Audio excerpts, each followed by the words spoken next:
전체를 다룰 건데요. 우리가 보는 본문은 28절에서 37절까지 말씀 중에서 제가 32절까지를 봉독해 드리겠습니다. 이 모든 일이 다 나 느부갓네살 왕에게 임하였느니라.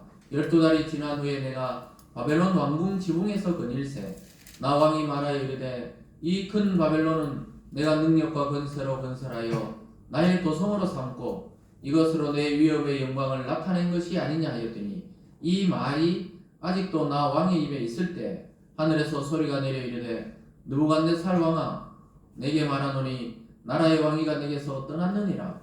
내가 사람에게서 쫓겨나서 들짐승과 함께 살면서 소처럼 풀을 먹을 것이요 이와 같이 7대를 지내서 지극히 높으신 이가 사람의 나라를 다스리시며 자기의 뜻대로 그것을 누구에게든지 주시는 줄 알기까지 이르리라 하더라. 아멘. 기도하겠습니다. 사랑의 하나님 아버지 감사드립니다. 우리에게 사흘을 허락하여 주시고 주일을 허락하여 주시니 감사드립니다. 하나님 우리가 드리는 예배를 통해 온전히 하나님 한 분만 영광 받아 주시고 우리에게는 하늘의 그 신령한 축복으로 가득 채워 주시옵소서. 하나님 말씀을 통해 우리 영혼이 깨어나며 육신이 치유되며 우리의 앞날이 열리며 우리의 소망하는 것이 하나님의 은혜로 응답받는 놀라운 말씀의 시간이 되어질 수 있도록 축복하여 주시옵소서. 감사드리며 예수님 이름으로 기도드리옵나이다. 아멘. 오늘 본문을 중심으로 이 세상의 진짜 주인은 누구인가? 이 세상의 주인은 과연 누구인가라는 제목으로 말씀을 증가하겠습니다. 인생을 좀 살다 보면요, 이 세상의 진짜 주인은 과연 누구인가 이런 생각들을 많이 해보게 됩니다. 어떨 때는 이 사람들, 자기 자신이 자기 인생의 주인인 것 같기도 한데 또 어떨 때 생각해보면 내 몸이 아픈 거나 내가 사고를 당하는 거나 내가 죽는 것조차도 내가 결정할 수 없다는 것을 알면은 도대체 이 인생을 도대체 누가 우리를 컨트롤하고 또 이 지구로도 하루에 한 바퀴씩 돌고 1년에 한 바퀴씩 또 태양을 주위를 돌고 과연 이 우주의 원리와 이 행성이 부딪히지 않도록 이거는 도대체 어떻게 그냥 돌아가는 것인가 이런 생각들을 해보게 됩니다. 그러면서 진짜 사람과 우주와 보이는 세계와 보이지 않는 세계의 주인은 따로 있는 것이 아닌가 이렇게 생각하게 됩니다. 그래서 기독교만이 아니라 고대의 많은 고대인들은 우리 인간 말고 뭔가 신적인 존재가 있다는 것을 항상 생각하게 되었죠. 그래서 사람들이 돌에 빌기도 하고 나무에 빌기도 하고 바다에 빌기도 하고 태양에 빌기도 하면서 이 세상을 누군가 우리 말고 누군가 나를 지켜주고 가정을 지켜주고 나라를 지켜주는 존재가 있다 이런 것을 어렴풋이 알기도 했었습니다. 그런데 여러분 이 영화나 드라마를 보면은 막 배우들이 열심히 막 이렇게 연기를 하고 하지만 실제로 그 배우의 우리는 안 보이죠. 우리는 TV를 통해 보니까. 근데 배우 앞쪽에는 뭐가 있습니까? 카메라맨이 있고 감독이 있고 그 조명을 비춰주는 기사들이 있고 또 음향을 녹음하는 그 스태프들이 있고 막 이 두 명이 연기하지만 이쪽 반대편에 이 카메라 뒤편에는 막 수십 명이 서 있는 것을 아마 보게 될 것입니다. 그런 것처럼 우리가 눈에 보이는 세계보다 눈에 보이지 않는 세계의 어마어마한 숫자의 그 천사들과 하나님의 세계와 보이지 않는 세계 또 어둠 쪽에는 또 흑암의 세력이 있다는 것을 알게 되는 것이죠.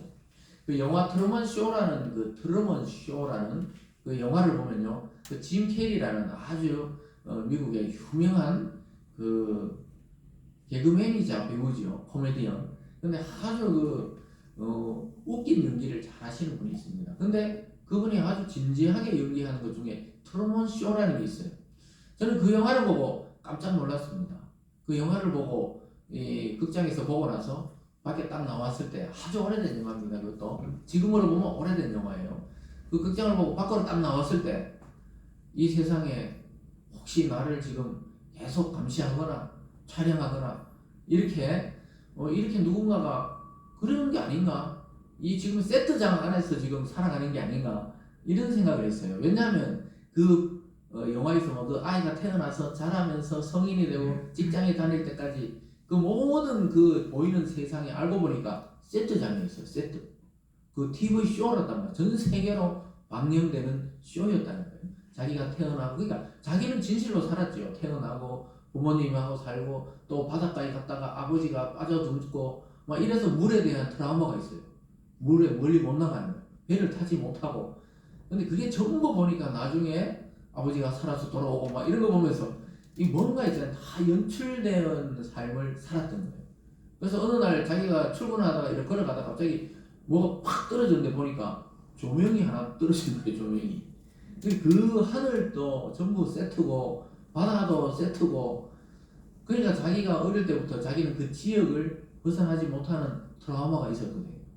그런 장치를 해가지고 하여튼 그런 영화인데, 근데 이 사랑하는 여자가 생기니까 그 여자가 자기는 피지로 간다. 피지 섬 있잖아요. 섬나라 피지로 간다. 이 소리만 기억하고 이 사람의 꿈은 피지로 여행 가는 건데, 이 바다를 건너갈 수가 없으니까 또 그 지역을 자기가 벗어나는 걸 두려워하기 때문에 계속 그게 살아요. 근데 어느 날 하고 떠나야 되겠다 하면서 이렇게 나중에 뭔가 자기가 이게 좀 이 성인이 되고 보니까 이 자기 이게 정상적인 이 도시나 그게 아니에요. 왜냐하면 똑같은 시간에 가봐보니까 똑같은 사람들이 지나가고 똑같은 시간에 엘리베이터가 올라갔다 내려갔다 하고 이런 것을 보면서 이게 뭔가 이게 자기가 어느 세트장 안에 있는 것 같다는 생각을 하게 되는 거예요.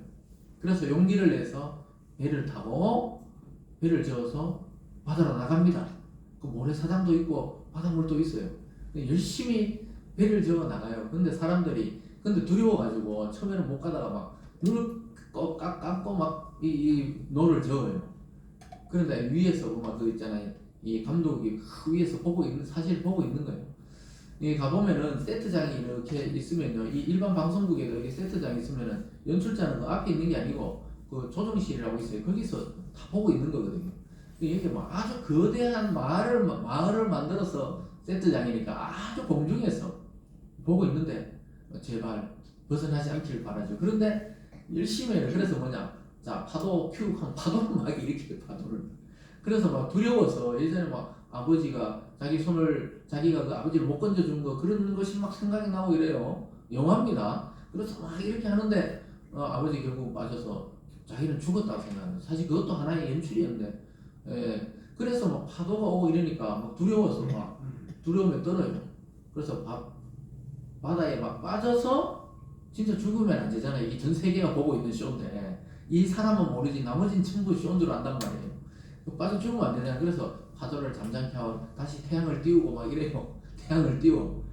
그러면서 이 바닷가가 잔잔해지면서 자기는 이걸 벗어나겠다 싶어서 계속 저어갑니다. 저어가다가 쿵 하고 이렇게 부딪히는데 보니까 그 수평선 끝에 있는 게 바다가 아니고 세트예요. 세트. 그러고 나서 거기 있잖아요. 이게 세트가 찢어져요. 배에 부딪히면서 세트가 찢어지면서 자기가 성인이 될 때까지 살았던 그 마을이나 이 전부 이게 생방송되는 방송 세트였다는 거예요. 그 날씨 비 오는 것부터 어마어마하게 크게, 그 영화니까 가능이겠지만 어마어마하게 크게 세트장을 만들어 놓고 그 안에 한 사람이 일생을 사는 걸 전 세계인이 쇼를 보고 있었어요. 그래서 그거 보면 그 영화니까 또 그 쇼를 보고 있는 전 세계 사람들이 제발 과연 벗어날 것인가. 그래서 계단을 올라서 문을 보니까 문이 있어요. 그 하늘에 문이 있어요.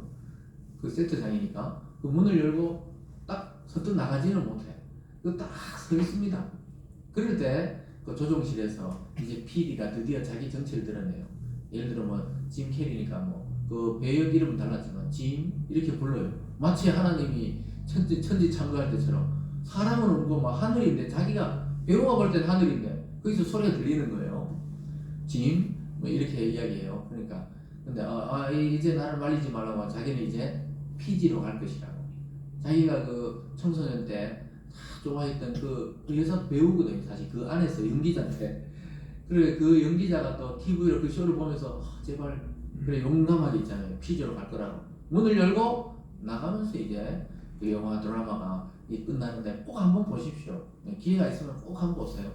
그럼 참 우리 사는 게 혹시 이러한 우리가 이 한정된 세트 살듯이 이 세트장 안에 살듯이 우리 한평생이 사실은 우리가 주인이 아니고 누가, 물론 우리 자유의지를 하나님 주셨죠. 하나님 꼭 그런 연출자라는 건 아니지만 나의 인생을, 이 배경을, 그리고 내 배우자를, 내 자녀를, 또 내 주위에 이렇게 또 우리 교회 모임들을 이걸 하나님이 이렇게까지 인도하셨다 하는 것을 그것을 통해 보게 됩니다. 거기서는 비참한 일이지만 우리는 비참한 것이 아니죠. 어쨌든 우리가 주인공이 아니고 우리가 주인이 아니고 누군가가 이 거대한 세상을 통치하고 운행하시는 분이 계시다는 것을 오늘 이 대제국 바벨론의 왕 느부갓네살 왕이 그것을 깨닫게 돼요. 내가 왕이 아니고 하늘의 왕이 따로 있다는 것을 깨닫고 찬양하고 경배하는 겁니다. 이 사람은 이야기에 나오는 왕이 진짜 왕이에요. 바벨론 제국의 제일 큰 영역을 다스렸던 왕 중에 하나입니다. 그 바벨론 역사에 보면은 지금도 왜 세계의 불가사의로 지금 기술로도 짓기 어렵다는 그 공중 정원을 만들어 가지고 공중에 딱 뜬 건 아니지만 공중에 마치 뜬 것처럼 공중 정원이 막 어마어마한 그 규모거든요. 우리가 마치 캄보디아에 가면 앙코르와트 사원이 막 우리 작은 뭐 절처럼 이런 게 아니고 막그 보려 그러면 뭐 맨날 며칠 있어야 되듯이 사실은 잠깐만 보고 오는 거죠. 관광할 때는. 어마어마한 그 당시 어떻게 이렇게 벽돌을 쌓았을까? 또 이집트에 가보면 어떻게 그 피라미드를 쌓았을까? 이러듯이 이 사람 느부갓네살이 만든 그 공중정원이 미스테리란 말이에요. 미스테리. 야, 그 당시 기술을 어떻게 이거 만들었을까 하던 왕이거든요. 그러니까 이게 대단한 왕인데 이 사람이 하나님을 찬양하면서 오늘 그 4장 전체가 끝나게 되거든요. 그래서 1장에서는 다니엘이 뜻을 정한 것이 나왔고 지난주 살펴본 3장에서는 다니엘 친구들이 불에 던져지더라도 우상에 절하지 않겠다. 이 믿음의 공동체에 대한 이야기가 나왔다면 오늘은 이 이방의 왕, 히브리인이 아닌 이방 제국의 왕이 드디어 하나님에 대해서 신앙 고백을 하고 경배하는 장면이 나오게 됩니다. 그래서 이것을 통해서 우리는 오늘날 보면 이 교회 예수님 믿는 사람은 하나님이 통치하는 것이 아니고 믿지 않는 자, 또 믿지 않는 나라와 이 세계 전체를 하나님이 통치한다는 것을 보여주고 있습니다. 그래서 어떤 꿈을 꿨냐 하면요. 제가 28절부터 읽었지만 1절부터 27절까지 이 전체 꿈이 2번 반복돼요. 다니엘이 처음에 그 왕의 꿈을 해석했을 때는 왕이 꿈도 생각 안 나고 그 해석도 생각 안 났지만 오늘은 이 2번째 꿈은 내용은 다 알고 있는데 해석을 못하는 거예요. 그래서 첫 번째 꿈을 해석하고 다니엘은 바벨론의 최고의 자리에 오르게 되었고 오늘은 왕이 자기 꿈을 꿨는데 한참 이제 자기가 이 왕의 자리에 오른 지 한참 됐을 때예요. 어느 날 꿈을 꿨습니다. 꿨는데 그 넓은 평지에 나무 하나가 자라더니 막 나무가 점점 자라는 거예요. 뭐 여러분 맨날 꿈 이야기 하면 있잖아요. 이 교회 다니는 분들도 꿈 이야기를 굉장히 진지하게 생각하던데 우리가 신약을 배울 때 그 꿈이란 것은 이미 그리스도 안에 계시의 완성이 됐기 때문에 각자 개인적으로 그냥 뭐 여러 가지 꿈을 꾸는 거겠죠. 저도 뭐 거의 매일 꿈을 꿔요. 항상 꿈을 꾸는데 뭐 이번 주에는 막 있잖아요. 누가 막 돈가방을 막 수십억 되는 돈가방을 막 저희한테 주더라고요. 이게 혹시 범죄에 이용된 거 아닌가? 막 꿈인데 이게 왜 나를 주냐? 또 그걸 막 뺏으러 또 막 두 명이 막 달려왔더라고요. 그래서 내가 누구에게 줘야 되냐? 이 사람 줘야 되냐? 이 사람 줘야 되냐? 그래서 막 또 우리 그 꿈이지만 좀 선해 보이는 사람에게 가방을 맡겼어요. 그러고 깼습니다. 그 받아간 사람은 참 행운이죠. 뭐 이런 꿈들은 막 계시나 이런 게 아니죠. 어쨌든 간에 이 느부갓네살도 꿈을 자주 꿨는데 이번에 꿈은 특별한 꿈이라는 거예요. 자기가 볼 때. 왜냐하면 나무가 보세요. 나무가 점점 자라가지고 막 너무 커져가지고 나중에는 그 나무에 막 온갖 새들이 와가지고 둥지를 틀고 거기 있게 되고 또 들짐승들이 있잖아요. 그늘이 없잖아요. 들판에. 그 큰 나무 밑에 와가지고 막 그 짐승들이 와서 그렇게 그 그늘에서 안식을 누리고 말이죠. 그리고 열매가 너무 많이 열려가요. 이 얼마나 큰 그거냐면 그 평지에서 세계 어느 나라에서 봐도 보이는 그런 규모의 나무였어요. 그리고 그 나무에 열매가 맺히니까 온 세상 사람들이 와서 그거 다 따먹어도 남을 정도의 열매가 맺혔더라는 거예요. 이야, 그래가지고 막 왕이 너무 기분 좋았겠죠. 꿈을 막 그래 꾸고 있는데 어느 날 하늘에서 한 순찰자라 그래요. 성경의 해석에 보면 순찰자. 한 감시자가 내려와가지고 보니까 이 나무가 이상한 거예요. 이게 너무 이 나무가 커지니까 다른 나무가 못 자라잖아요. 너무 커지니까 막 다른 나무가 못 자라니까 그 순찰자가 내려와가 나무를 쓱싹 싹 빼버려요. 싹 빼버리고 그냥 그 나무 가지를 다 정리하고 막 싹 해보고는 밑에 그 그루터기 둥치만 남겨놓고 그것도 그냥 쇠로 막 쇠사슬로 막 이걸 다 나무를 묶어놔 버렸어요. 그리고 막 이슬을 맞게 되고 막 이런 그런데 나중에 보니까 이제 또 그 그루터기니까 움이 다시 돋으려하는 하여튼 뭐 이런 복잡한 꿈을 꿉니다. 그래 꿈을 꾸고 나서 다 또 자기 나라의 박수 무당들 막 용환하는 점쟁이나 뭐 무당 다 불러다 물어봐도 아무도 모르더라. 그래서 노바네살 왕이 결국은 다니엘을 부르죠. 다니엘을 불러서 네 속에는 하나님의 영, 그 신들의 영이 네 속에 있기 때문에 이 꿈을 이번에도 말해봐라. 그러니까 왕이 이제 꿈을 쫙 이야기해주고 듣고 있어요. 다니엘이 듣고 나니까 다니엘이 막 얼굴빛이 변해요. 다니엘이 너무 놀라가지고 왜냐하면 그 말을 안 해요. 그 당시에 잘못 말했다는 왕이 있는데 이제 바로 죽임을 당하는 것도 있지만 이 꿈이 하나님으로부터 온 계시라는 걸 알고 그리고 이 왕에 대한 이 꿈이라는 것을 알고는 말을 안 해요. 왕이시여 그냥 그 꿈이 왕의 대적들과 왕의 원수들에게 그냥 임하기를 원하고 왕은 평안하기를 원합니다. 그러니까 느부갓네살이 너무 궁금하니까 괜찮다 이야기해라 그 해석해라 이러니까 다니엘이 쫙 해석했어요. 그것은 왕입니다. 그 나무는 왕을 말합니다. 왕은 온 세상 왕들보다 더 위대한 왕입니다. 그래서 그 큰 나무는 왕이라는 거예요. 근데 하늘의 하나님이 보시고 왕이 그 교만을 보고 나무를 잘라내듯이 왕위를 빼앗아서 왕궁에 쫓겨날 것이라는 것을 그 왕 앞에서 그렇게 해석을 해주면 얼마나 두렵겠어. 근데 그래서 안 날라가는데 왕이 하나니까 당장에 그냥 쫓겨나게 되고 7년 동안 미치광이가 될 것이다. 그리고 소처럼 풀을 뜯어먹고 하늘의 이슬을 맞고 정처 없이 노숙자처럼 그렇게 돌아다니다가 7년이 됐을 때 그 그루터기에 넘어져 있었잖아요. 다시 왕의 자리를 회복하시는데 그때는 왕이 하나님이 누구신지를 깨닫게 될 것이다. 이렇게 해석을 쫙 해줍니다. 그런데 이 꿈이 만약에 왕에게 그렇게 왕이 당하지 않으시려면 가난한 자를 돌보고 공의롭게 행하고 긍휼을 베풀면 이 재앙이 넘어갈 수도 있다. 이런 식으로 이야기를 다 해줍니다. 그러고 나서 오늘 제가 읽었던 본문에서 쭉 이렇게 이어지는데요. 오늘 첫 번째로 보면 그 꿈의 말을 듣고도 왕은 교만하여. 그래서 결국 그 꿈이 임하게 됩니다.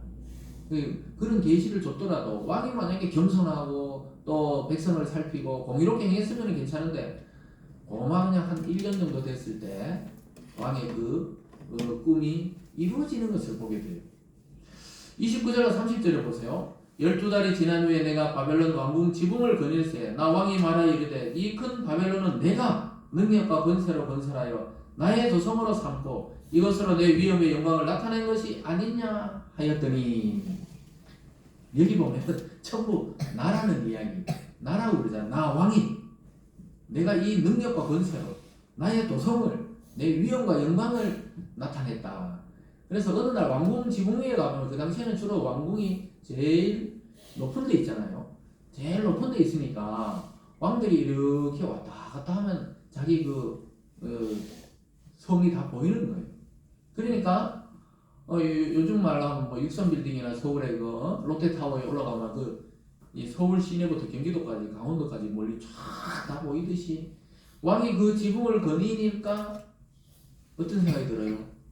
역시 대단하다. 이 제국을 내가 만들었지. 이런 교만한 마음이 탁 드는 거예요. 지붕 위를 거닐다가 또 범죄에 빠진 사람이 있죠. 네? 사무엘 상하에 보면은 누구죠? 지붕 위를 거닐다가 전쟁에 나가지도 않고 늦잠 자고 왔다 갔다 하다가 범죄에 빠진 사람 누굽니까? 역시 우리 교회 제일 어린아이가 말했네요. 다윗이죠. 다윗이 왕궁 지붕을 거닐다가 괜히 있잖아요. 그 남의 여자 목욕하는 거 쳐다보다가 바세바를 보고 그냥 빨리 내려왔어야 되는데 누구고? 이런 물어보고는 좀 오라 그래라. 이렇게 해가 자기 처로 아내로 삼게 되잖아요. 그런 범죄에 빠지잖아요. 그리고 이 지붕을 왔다 갔다 했다는 것은 뭔가 여유가 있을 때 주의를 해야 된다는 거예요. 이 왕도 한참 바쁜 그 제국의 왕인데 이 지붕 위를 왔다 갖다 지붕 위를 거닐다가 어떻게 돼요? 이 도성을 쫙 보니까 이 자기가 이룩한 것이 너무너무 막 자기 스스로 위대해 보이는 겁니다. 여러분 우리도 안 그럴 것 같죠? 누구나 갑자기 높은 권세에 가거나 높은 뭐 세계적인 부자가 되거나 그러면은 교만한 마음이 인간이라면 다 들게 돼 있어요. 겉으로 볼 때는 안 그런 척하지만은 달라지거든. 왜냐 사람들이 뭐 달라지는데 뭐 대통령 후보 때하고 대통령 됐을 때하고는 완전히 다른데요. 뭐 경호가 다르고, 예? 이 국가 시스템이 그러니까 그런 것도 있지만 완전히 달라요. 제가 어제 오후에 운동한다고 또 우리나라 대통령 봤잖아. 지나가다가 괜히 그자가 복잡하게 막 지나다니지도 못하게 막 펜스 쳐놓고 이랬던데 난 또 누가 원하면 귓구멍 칼푸는데 귀에다가 이거 뭘 꽂고 막 있는 사람들이 막 서 있길래 뭐야 이거 다들 이랬는데 누가 오긴 오나 이러면서 항상 이제 이렇게 돌아서 서문시장을 돌아서 제가 이렇게 집으로 오면 한 4, 50분 걸리거든요. 걸을 때 저녁에 이렇게 걷는데 어제는 좀 일찍 가서 이렇게 걷는데 와 신호등도 안 바뀌어주고 막 있잖아요. 그럼 아저씨들이 막 욕을 하고 막 난리였어요. 막 왜 신호를 안 바뀌어주냐고 막 있잖아요. 왜냐면 저도 한 10분 기다렸는데도 우리 집 앞에 그 사거리 신호등을 안 바뀌어주더라고. 이쪽으로 교행만 하고 이쪽으로는 안 가더라고요. 그래서 뭐가 오긴 오는갑다 이렇게 하면서 그냥 이렇게 걷어요. 쫙 갔는데도 서문시장도 막아놨더라고. 또 대구 사람 다 알죠. 우리 영상 보는 분 중에 외국에 계신 분도 계시는데 서문시장이라는 게 있어요. 대구에. 거기 이렇게 도는데 펜스를 다 막아놨더라고. 그 중간에 막 진짜 까만 차도 와 있고. 나중에 보니까 있잖아요. 왜 멀리서 그래요. 지나가지 못하게 뭐 경찰이 막길래 가만히 이 지나가는데 왜 손은 들더라고요. 안에서 문 열고 누가. 그 보니까 그 우리나라 대통령입니다. 대통령하고 부인하고 말이죠. 그 지나가는 할머니들이 막 아이고 막 누구 뭐 얼굴이 요만만하더라 하면서 막 머리는 이래 올라가지고 역시 여자들은 이 패션에 관심이 있구나. 그 있잖아요. 그 대통령 부인이 같이 왔으니까 허리가 사사 그러면서 막 지나가더라고요. 야, 내 날씬하더라 하면서 막 아이고 그래 내가 이 사람들이 왜 이렇게 정치에 관심이 많나 이런 생각을 하면서 그냥 그 지나가니까 이제 또 다 풀어놓더라고요. 다 풀고 이렇게 지나왔어요. 오면서도 야 저번에 또 그때 운동 지나가다 후보 때 봤잖아요. 작년 가을인가 또 지나가다 그때는 뭐 그렇게 막 맞고 이런 거 없더니 막 이번에는 막 있잖아 막 기관총 든 막 군인들까지 막 앞뒤로 있잖아요. 딱 써 있더라고. 야 대통령 되니까 막 가까이 가고 싶어도 가까이 할 수가 없어요. 근데 대통령도 자기도 가까이 함부로 못해요. 왜냐 그게 시스템이니까 시스템. 그 사람이 뭐 선하고 악하고 이게 아니고 한 나라에 만약에 저격당하거나 뭐 어제도 뭐 폭탄 테러 한다고 막 뛰어가면 경찰서에서 조사하고 난리더라고요. 서문시장에 폭탄 들어간다고 막 올라오는 바람에. 그래서 어제 막 이거 막 총 든 사람도 있고 이렇더라고. 그래서 내가 야 그냥 왜 이런 권총이 아니고 이거 알죠? 들고 막 이거 해가지고 하니까 그렇게 있잖아요. 전부 시스템적으로 자기를 우러러보고 이렇게 하는데 옛날 같은 마음이 들지를 않는다는 거예요. 인간이 그렇다는 겁니다.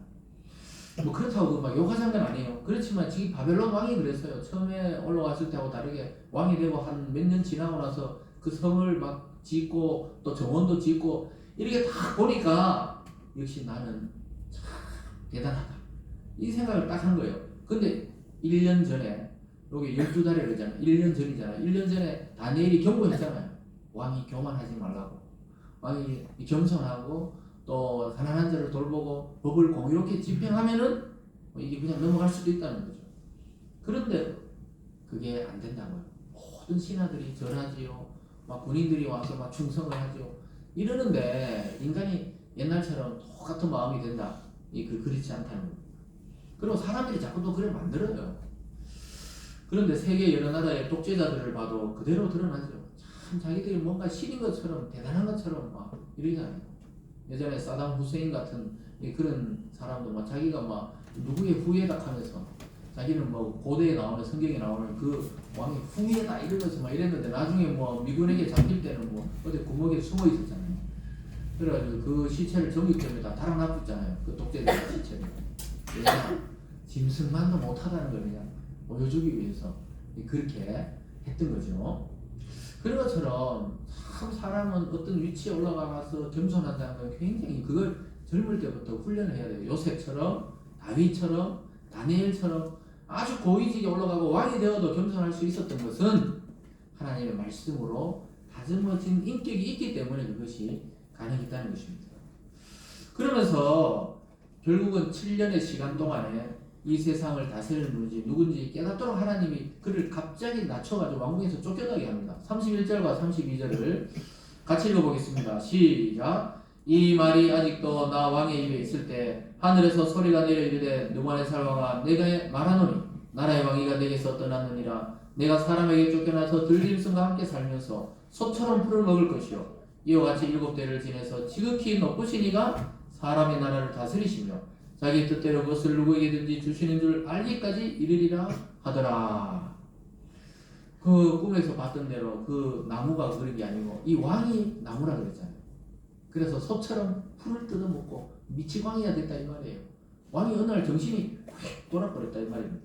그래서 사람들이 왕궁에 둘 수가 없으니까 결국은 쫓아내고 뭐 7년 동안 누가 왕이 됐는지 성경은 기록 안 하지만 쫓아내버리고 풀을 뜯고 하늘에 이슬을 맞고 그 머리털은 완전히 독수리 머리털 같고 발톱과 손톱도 막 짐승의 발톱과 손톱같이 되고 거지도 이런 거지가 없어졌어요.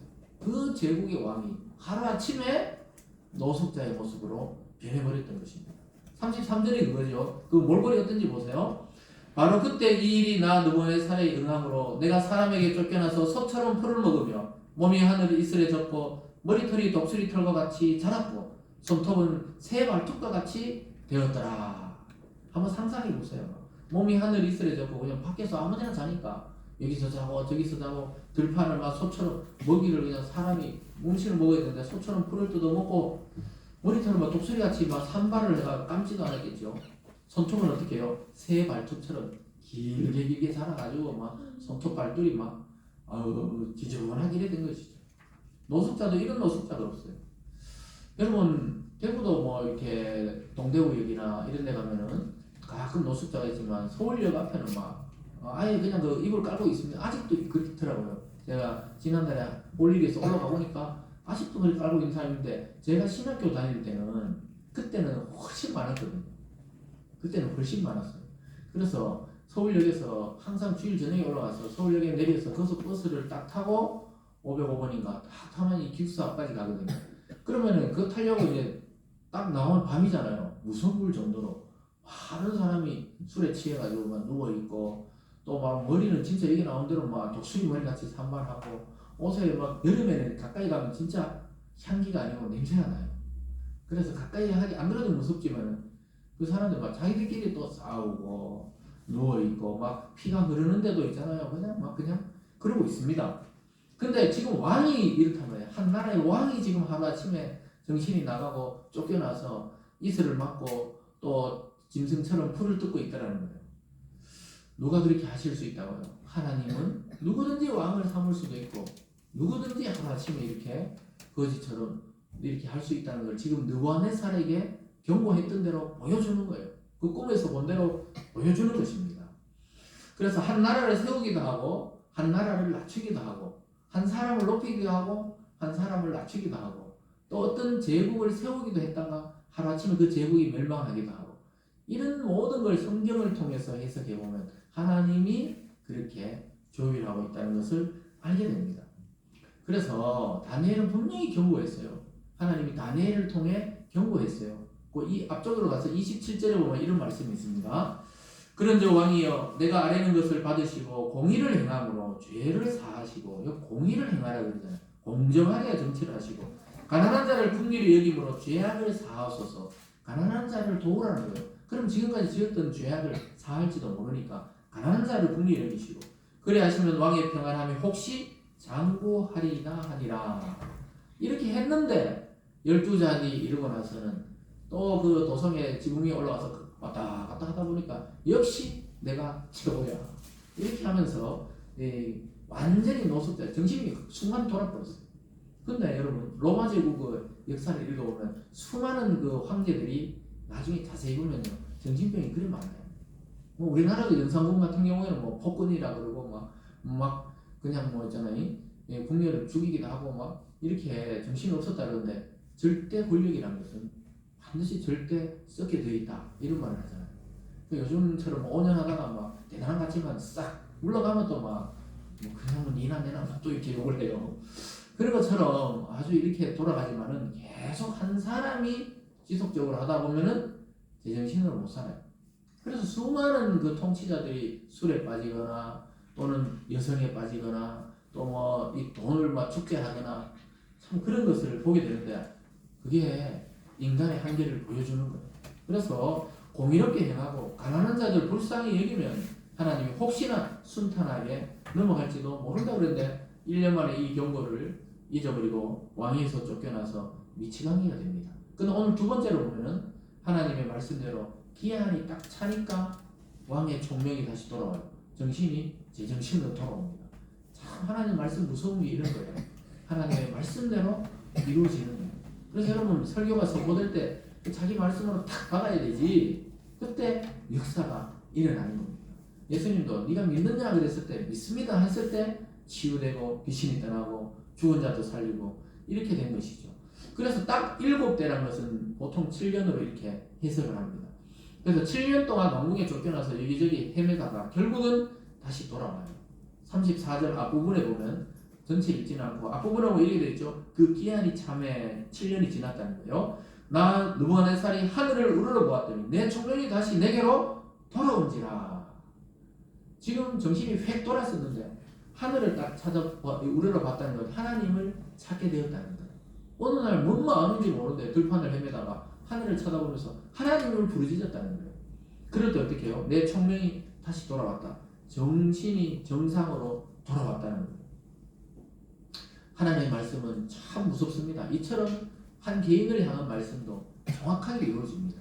그래서 예수님은 오늘이 고난주간이죠. 예수님이 자기가 고난을 받고 죽고 3일 만에 살아나리라. 제자들은 아무도 그걸 믿지 않고 몰랐을 때 예수님이 미리미리 계속 중간중간에 말씀하셨는데 정말 그 말씀대로 죽고 3일 만에 살아나셔서 우리가 지금 부활주의를 다음 주에 맞이하는 것이죠. 그러니까 하나님의 말씀, 이 성경의 말씀은 단 한 줄, 단 한 단어도 이루어지지 않는 단어가 없어요. 그리고 다시 반드시 이 세상을 심판하러 오신다고 그러잖아요. 그럼 여러분 오시는 줄 믿으시기 바랍니다. 그 노아 때도 사람들은 뭐 비가 온다고 홍수가 온다고 전혀 안 믿었지만 120년 후에 노아 홍수가 오고